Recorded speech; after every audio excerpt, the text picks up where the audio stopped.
Finally, Washington makes their debut in the AP Top 25.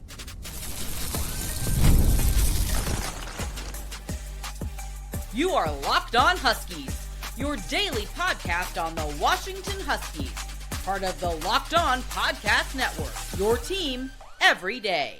Welcome back into another edition of the Locked On Huskies podcast. I'm Roman Tomashoff. That's Lars Hanson. He writes with me over at Huskies Wire. Thanks for making this your first watch or first listen of the day, as we are part of the Locked On Podcast Network, your team every day. And today's episode is brought to you by Game Time. Download the Game Time app, create an account, and use code LOCKDOWNCollege for $20 off your first purchase. Just a quick reminder to all you everydayers out there, wherever you're getting this podcast, YouTube, Spotify, Apple Music, Amazon Music, wherever there might be, make sure to click that subscribe button, click that little bell as well, so you never miss when we post a new show. And if you're on the audio only side of things, please make sure to leave us a 5-star review, as it does help the show out a lot. Now, Lars, we got a really fun show coming at all the everydayers out there today. We've got to talk about this Wisconsin offense, because Washington's defense has a chance to truly dominate this game. We'll get there in a little bit, because we need to talk about if Washington can finish 4-1 on the road and make a tremendous leap forward from where they were in Jedd Fisch's first season on the helm, on the road at least.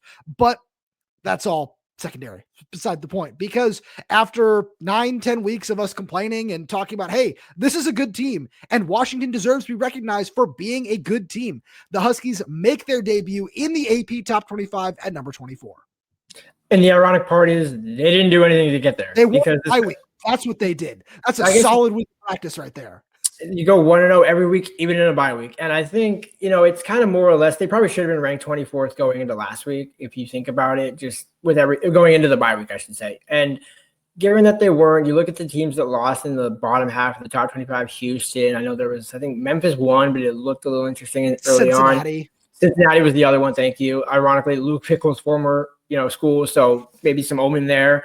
But it was one of those cases where you probably weren't going to be ranked in the top 20, but top 25, you absolutely deserve to just get ranked and then go from there. And I think this is kind of that good, foundational, Jedd Fisch's favorite buzzword from last season, foundational, start to a top 25 run, where I think they could make the top 15 when it's all said and done at the end of the season, but you have to start somewhere. And you look at some of the other teams, I think they're right behind Tennessee, right above, or who's the 2015? I'm trying to, now the name is escaping me, but they're kind of right there between two really good schools. But I know Tennessee is 23.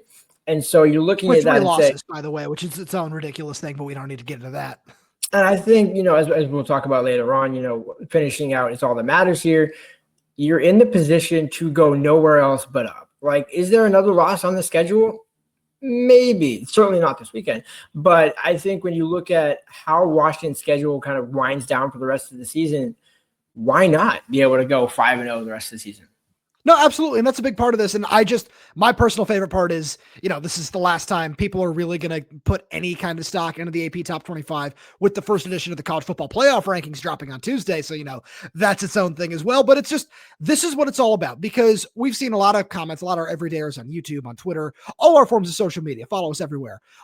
They're all saying the same thing. It's, who cares about the rankings? Just win, and it's all going to take care of itself. And I couldn't agree with that more, truly.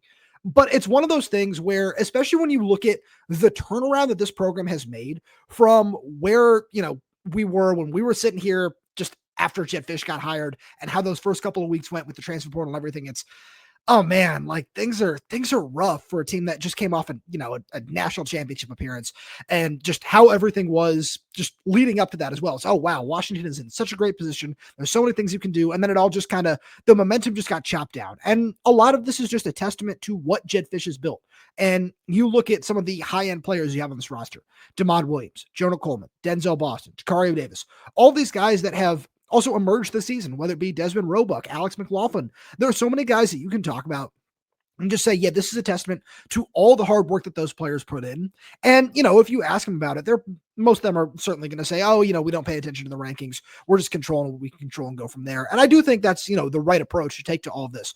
But this is one of those things where, as Jedd Fisch does continue to build this program here at Washington and build, just his image of what the Huskies can be, and what you and I certainly think the Huskies can be as well, this matters. This absolutely matters, and is something that you can now take into this matchup with Wisconsin, saying, hey, yeah, we're finally starting to get recognized, but now we need to keep pushing. As you said, if you keep winning, everything is certainly going to take care of itself, where if you're able to win this game, Then you go to you go home for a matchup with Purdue.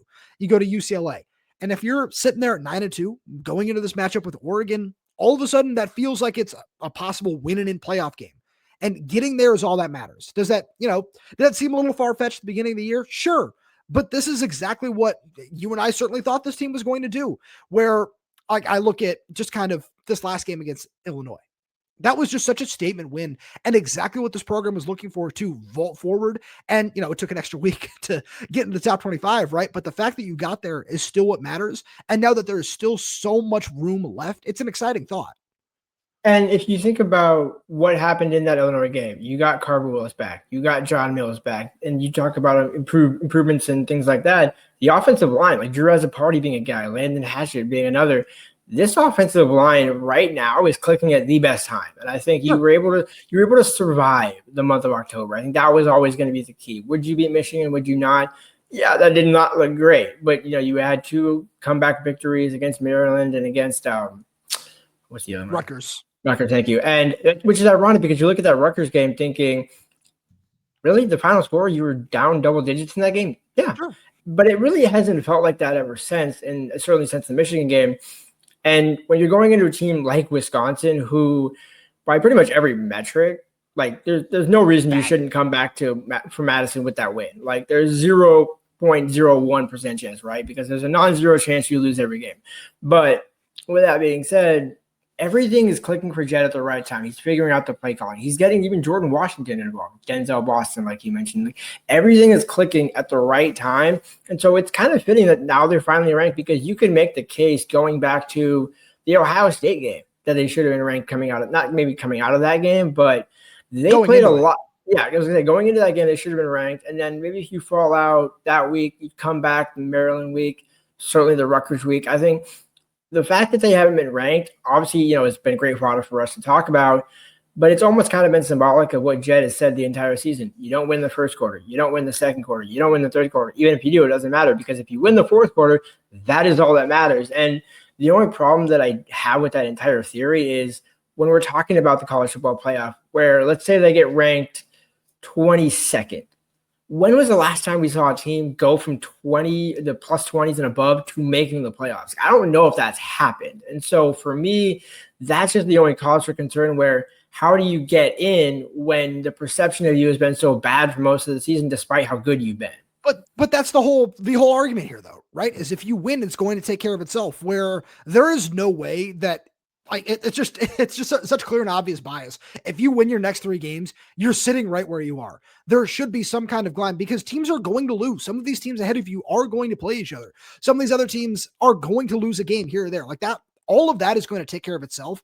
And again, it's one of those things where if you are just able to keep winning, and you win your next 3 games and you get into this Oregon matchup at 9-2, like there's a chance that Oregon might drop a game between now and then. Like they still have to go to Iowa. They still have to play USC. Minnesota's not playing bad football. I don't think they're a necessarily good team, but they've shown that they can win. There's just so many different things that can happen that it's just simple. Control what you can control, and the rest is going to work out ahead of you. And that's where I go back to these stars, these big names that Washington has, and you talk about the offensive line. As long as these things keep clicking and keep building, which they've shown they're going in the right direction, that's a really great sign. But in order to do that, you're going to have to win 2 games on the road. And we'll get there right after a message from our good friends over at Game Time. College football is back, and I couldn't be more excited. The tailgates, the rivalries, the energy in the stands, there's just nothing like it. But let's be real, actually getting tickets can feel like more of a battle than the game itself. Endless queues, hidden fees, prices jumping at checkout. That's why I use Game Time, the app that gives the advantage back to fans. It's the easiest way to score last-minute tickets at the best prices with no surprise fees. What you see is what you pay. I pulled up Game Time, and in just a couple of taps, I saw amazing deals. I'm talking about tickets to your favorite college football games for as low as $25. The app made it super simple. You can even see the exact view from your seat before buying. So take the guesswork out of buying college football tickets with Game Time. Download the Game Time app, create an account, and use code LOCKDOWNCollege for $20 off your first purchase. Terms apply. Again, this promo code LOCKEDONCOLLEGE for $20 off. Swipe, tap, ticket, go. Download Game Time today. We've also got a message from our good friends over at Dewar. I am so excited to talk about Dewar because one thing that's always been hard for me is buying jeans. And these new jeans that I have arriving soon are just so exciting. Shout out to Dewar because they have 5 times the stretch of traditional denim. They're antibacterial, means your jeans can stay fresher longer so you can wear more and wash less, and made with Cool Max that regulates your body temperature and wicks moisture. It'll keep you cool and comfortable as the temperatures change. And again, for me personally, this is so exciting because I'm someone who I played baseball in high school and college. I pitched. My legs just do not fit into most jeans. And Dewar, it combines classic jeans wear with the kind of comfort performance you get from athletic wear. It's the best of both worlds. Designed to look great and stay comfortable all day, no matter what you're doing. Dewar, they're pioneers of blending technical innovation with everyday clothing because they invented the original performance denim. Simply put, Dewar makes the world's most comfortable pants without having to sacrifice style. Trust me, once you try these, they're going to be your go-to. You can get a pair for yourself or get them as an amazing holiday gift by going to shopdewar.com/LockedOnSeattle. You'll get 15% off your first order. That's shopdewar.com/LockedOnSeattle for 15% off. Shopdewar.com/LockedOnSeattle. So Lars, as we look at just Washington's road woes over the last year under Jedd Fisch, we saw them go down 20-0 at Maryland. We saw them really struggle at Michigan. But we go back to last season, it's even worse. We don't need to go back that far. Now we look to the future. This trip to Camp Randall is certainly not going to be easy. As bad as Wisconsin is, it's a long flight that can be a really, really hostile environment, especially, with some of the frustrations that I'm sure that fan base feels about Luke Fickell, everything going on with that. This is not going to be an easy trip no matter what. So I look at this game and I look at the just house of horrors that can be the Rose Bowl. I don't think this is certainly going to be an easy stretch by any means, despite what the numbers might say, because Washington still has some major challenges ahead of them. But the number one thing that I think we need to go back to is something that we didn't see from this team last year. It's the offensive line is going to be just such a critical factor over these next 2 road games. It really will. I mean, thinking back to, let's kind of focus on the Wisconsin game since that's the next one, but even the UCLA game, there's always something kind of weird about the team's cohesion when we talk about the offensive line, just getting everything in sync. And I think that's where, especially this season, UW is, I don't want to say struggled, but it's kind of been when those penalties, even with the, when they have like 4 or 5 a game, they're at the wrong time. They're either, drive killers or, Sure. One that ends in, points to the other team in quick succession. And to me, it's just a case of, can you allow yourself, A, to get in rhythm, and then B, just to get out of your own way? I think kind of those two go hand in hand because you have the better roster between these two teams, UW and Wisconsin. UW and Wisconsin. I hate the fact that Wisconsin still claims to be UW every now and then. They're not. UW is 4-0 against Wisconsin, so we're going to say it like that all week long. Yep, and that's the record is on the line. Everything's on the line there in that sense. But I think when you look at this offensive line, there is no reason, given that you have Carver, Willis, and John Mills back, that they can't hold up. I think if you don't have either one or both of those guys going into this game, I'm a lot more concerned. But like we saw against Illinois, they made a significant difference. DeMond wasn't sacked for, I think, the first or second time all season. That isn't insignificant. And to me, especially when you're going on the road, you need to, in a probably low-scoring game, if we're going to be honest about this one, Wisconsin obviously in that realm, but even for UW, I think your points are going to be at more of a premium this weekend and certainly at UCLA. So for either one of those games, you have to be able to establish something, and that starts on the offensive line. So I absolutely agree with you. And I want to, because there's so much that we wanted to talk about as it concerns to the Wisconsin offense, but let's talk about their defense here for a minute, because one of the things that, I wanted to highlight with this stretch is it kind of is what it is at this point, but over the next 3 weeks, you are facing the 13th, 15th, and 16th ranked scoring defenses in the Big Ten. So I was going to say, this is the best one you're going to see because they rank 13th, allowing 23.9 points per game. And this is one of those things where Washington has been tremendous on the offensive side of the ball for the majority of the season. We've seen them falter against elite defenses, which shows that there's certainly still some room left to grow and some room to build. And a lot of that does, still fall on the offensive line where, there were some injuries there where 5 of the 6 sacks that Ohio State got came after Carver Willis went out of the game. Like that, there's certainly a correlation there. But I look at this unit, and they have beaten the teams they were supposed to beat this season, which is one of the reasons that I had them at 9-3 and right exactly in this place coming into this game, is because you have done what you were supposed to. And this is one of those teams where you need to go out there and show that you can continue to do what you're supposed to on the road, 4 hours from home, in a really tough environment to play and win at. And we saw Oregon last year was supposed to be, the best team in school history, whatever. Obviously we saw how that went in the Rose Bowl, but yeah, exactly. And that was a really tough game for them. That was a 1-point game for the majority of the contest. So there's nothing given about this game. There's nothing given about any football game ever. But when I look at what Washington does well, I think it's going to be really hard for Wisconsin to defend, especially when you look at the read option game with what Jonah and Demond have done this season, with what this passing attack can do. And one thing that we've seen improve throughout the year and just look really, really good for the most part is execution in the red zone. If you can get down in the red zone, I feel like this team is going to have a very good chance of putting 6 points on the board again, just like they have all season long in games like this where you're supposed to win. And that's what I'm just really holding on to as we come into this week, because it's not one of these games where, it's an insurmountable mountain to climb, where it's last year where you have to go to Indiana, you have to go to Penn State in the final 6 weeks of the season. No, this isn't that. Again, it's still difficult, but I think that that's a really important thing to keep in mind, because I feel very different about this Husky team than I do at any point, like going on the road last season. And I think that's an important thing to note, not just for this game against Wisconsin, but looking a little bit down the road to UCLA as well. Oh, absolutely. And I think also when you look at what time is this game kicking off, 3:30. 1:30, thankfully. 1:30 Pacific. And I think looking at, you mentioned the Penn State game last season, the whiteout being at night, all those types of things that UW has had to factor in and playing early this season, this is now premium primetime Washington kickoff slot. This is the time when all those excuses, even though Jedd said, no team in the NFL has ever said, hey, because we played it this time, we lost. Like, right, fair. But it does have a factor. And so I'm curious, given this is the perfect setup, the perfect opponent, you're basically facing a poor version of Michigan where you were able to hang with Michigan until basically the start of the fourth quarter. Then, Michigan's offense had enough there. Michigan's defense was certainly better than Wisconsin to pull that one out. Wisconsin doesn't have an offense. They have a defense, I guess, if you want to call it that. But everything is favoring compared Washington. To the offense, yeah. Exactly. That's right. Exactly. But looking at every single category that you want to factor in, quarterback, running back, defensive line, linebacker, safeties, everything favors Washington. There's no reason why you shouldn't, at the very least, be heading down to Westwood with the chance to finish 4-1 on the road.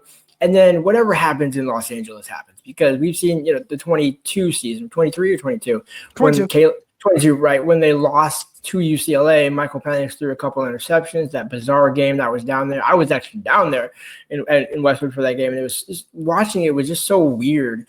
But then what happened after that? 21 they lost again to Arizona State. Yeah, after losing to Arizona State, you had 21 straight victories, and I think that was the game more so, because I think the Arizona game there was a couple injuries in that one, but that was the one true game against UCLA where you said, okay, that was like a bizarre, weird loss. The Arizona State one, you can kind of explain away with the injuries, but then you go on that massive, 21 game win streak, and I think Jedd is perfectly poised, especially when you have, then Purdue, you have UCLA, and then Oregon, and whatever bowl game you get to. You can finish a season 5-0, and then you run through it there going into next season with Demond as a junior, Jedd coming back, all the momentum, and, hopefully an extension in hand. And then you're just talking about potentially another, 12-game win streak. No, absolutely. And that's obviously the hope, right? I look at the schedule next year. You got to play Indiana next year. There's still some tough opponents on the schedule as you look down the line, but as it pertains to this season, it's all about continuing to build that momentum. I've seen a lot where I've seen some Husky fans saying, oh, we didn't deserve to be ranked because of this. We didn't deserve to be ranked because of that. We're not ready for this. And it kind of is what it is at this point. The fact of the matter is you're here. And I think that's the most important, because as you continue to move forward, like just as it pertains to the segment, can UW finish 4-1 on the road? The answer is absolutely yes. Like there's no ifs, ands, or buts about it. And it's the same answer as it comes to this team is it necessarily 100% ready to be a top of the line national championship contender? Not necessarily. You need a couple of pieces here, a couple of pieces there. But the fact of the matter is, as of right now, you still have an opportunity to go do that. Doesn't matter. Like if you can just win out, like I look at Bud Elliott from CBS Sports Cover 3 podcast, who placed the Huskies in his 12-team college football playoff at number 10. Like, is that bold? Is there still a lot that has to happen to get there? Yeah, absolutely. But as we said with the first segment, as was the theme, as has been the theme of the show so far, just keep winning and everything else is going to take care of itself. And I think that's the most important thing. And that's why, it all starts in this game on the road, because it's not going to be an easy place to play. And there are going to be, hopefully you don't see the slow start or anything like that. There is so much that can go wrong in this game. And this can be one of those games where if you do go out there and, like I was saying, just do what you're supposed to do against a team like this. And just, I don't want to say have a statement victory, because that's hard to do against this team. But if you are able to just say, hey, we're not going to leave any doubt, we're not going to let this be a close game because, we have the offense to do it. I think that this is one of those games where it's, all of a sudden, oh yeah, you do move up a couple more spots in the AP poll. Maybe you find yourself into the CFP ranking, depending on what happens on Tuesday. But there are so many things that you can just do to send a message in this game that, yes, we didn't play the best opponent, but this is a very real team. And despite some very obvious flaws, the fact that you are still at this point is something to be excited about and something that you can just continue to push down the stretch. And Lars, that leads us into, a very obvious flaw of Wisconsin's is just their offense. There's no other way to say it. It's something. And we'll get to that right after a message from our good friends over at FanDuel. The NBA is back, and there's no better place to get in on the action than FanDuel, the official sports betting partner of the NBA. If you've missed the start of the game or want to ride the hot hand, FanDuel has live bets on everything from who will score next to fourth quarter comebacks. Plus, you can even combine your live bets into a same-game parlay for a shot at a bigger payout. It keeps every game exciting, especially when your team's making that late push. Right now, FanDuel is giving new customers $300 in bonus bets when your first $5 bet wins. So head to FanDuel.com to sign up and play your game with FanDuel, the official sports betting partner of the NBA. I really wanted to just kind of leave the everydayers on a cliff there, because this Wisconsin offense is bad in conference play, as in they're not even averaging a touchdown per game. Bad. They are averaging 5.4 points per game across their 0-5 Big Ten slate so far. This is a game where it's hard to say it any other way. Washington's defense needs to make a statement in this game, needs to send a message, because this defense has been okay. There have been some flaws. There have been some solid second half adjustments. We didn't see them get a sack last week against Illinois, who was coming in with one of the worst offensive lines in the conference.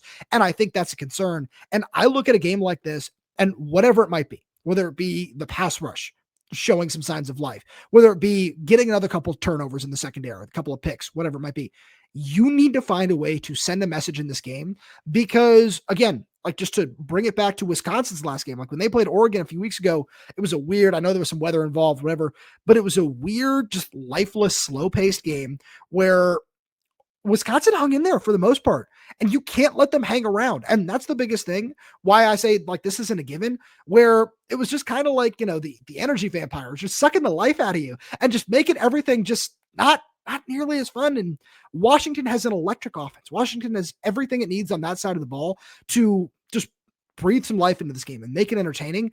But the UW defense needs to find a way to send a message in a game like this, especially with some of their, I don't want to say struggles as of late, because like you gave up 25 points, including one very penalty-aided drive to an Illinois offense. It was one of the better ones in the Big Ten. So this defense has shown some really nice signs this season, but it's also shown some very major flaws. Yeah, I mean, I think of two key indicators: third down and red zone scoring. Like you mentioned in the first segment or second, I forgot which one it was. Both of those still favor Washington. And when you look at Wisconsin, I mean, 37-0 to Iowa. That's your blueprint right there. Like I'm not saying Carver copy it, but why can't Washington come in with a 35-0 victory, or maybe a 35-3 victory, call it Wisconsin? Because again, Wisconsin doesn't score. You had two blowouts back to back against Iowa and Ohio State. You get 7 against Oregon. The last time they put up more than 2 touchdowns, Middle Tennessee. It's against Alabama. Week 2. No, because they had 10 points. That was a field goal. So 2 scoring drives. You're right there. The last time they had more than 2 touchdowns was Middle Tennessee. That is how week 2. We're talking about Middle Tennessee, great school. I don't really know much about them, but if that's the bar, like I would be very surprised if Ryan Walters doesn't dial something up, where he doesn't even have to dial it up, but just ramp it up. Find a way to, like you said, make a statement where if this is a game where Alex McLaughlin is once again your leading tackler, which is not, breaking news here, but let's say he has another Washington State game-esque where he has a couple of turnovers, maybe a forced fumble on the pick, or you look at a guy like Devin Ryan, who's kind of just been there all season but hasn't made that flash play. Maybe he really shines. There should be the sack total, by the way. Again, like that number's got to go up, and this is the perfect game where if Zach Durfee has 2 sacks and Isaiah Ward has a sack and Bryce Butler and Armand Parker, maybe I don't know if Jay want to play a ton, but somebody's got to bring the pressure. Ontario Thompson, somebody. There should be at least, if I put the over under at 3.5 sacks in the game, I'm gonna really pray that over hits. Even though I don't have a lot of confidence in it, but this is a game where it absolutely should. No, I absolutely agree with you. And I want to throw a couple other numbers at you because this is just kind of, I'm sure some of the everyday are sitting there and saying, whoa, this is pretty bold. That's pretty bold. But this is exactly why, because Wisconsin is last in the Big Ten especially as I sorted everything here by Big Ten games. So through their 5 Big Ten games, they've only picked up 1,097 yards of offense. They don't have 500 yards rushing. They have 629 yards passing. They're averaging 3.82 yards per play. 219.4 yards per game. That's 40 less than Minnesota, who's right above them. This team it hasn't been able to get anything going on offense this year. And I know that's, what, like we were talking about earlier, a lot of the frustration goes back to Luke Fickell, and that is what it is. We're a Washington podcast, not a Wisconsin podcast. We're not going to get too much into that. But this is one of those things where we talk about continuing to play well, continue to just find ways to win and move forward and build momentum. This is one of those games where I talked about the defenses that you're going to face being in the bottom half of the Big Ten in terms of scoring. These offenses aren't necessarily up there either. They're not, world beaters by any stretch of the imagination. So as you look, because you can't look ahead in football, but as we in the media look ahead to what these next 4 games are going to be, you have to look at Oregon at the end of the year as the big game where there's a good chance everything does come down to finding a way to win in that matchup. And this is something I was talking about with our good buddy Jake Butt after the Illinois game, is you can walk into that game with a lot of confidence and a lot of swagger. If you look at these next 3 weeks and the offenses that you're going to go up against, you have some major opportunities to make a statement and put up some numbers, and just you walk into that game, doesn't matter what Oregon's doing, what they look like. If you have some confidence, that's to bring it back to what you were talking about in 2022. That was one of the biggest things that you were able to walk into Autzen Stadium with that season. And I know they're coming up here this year.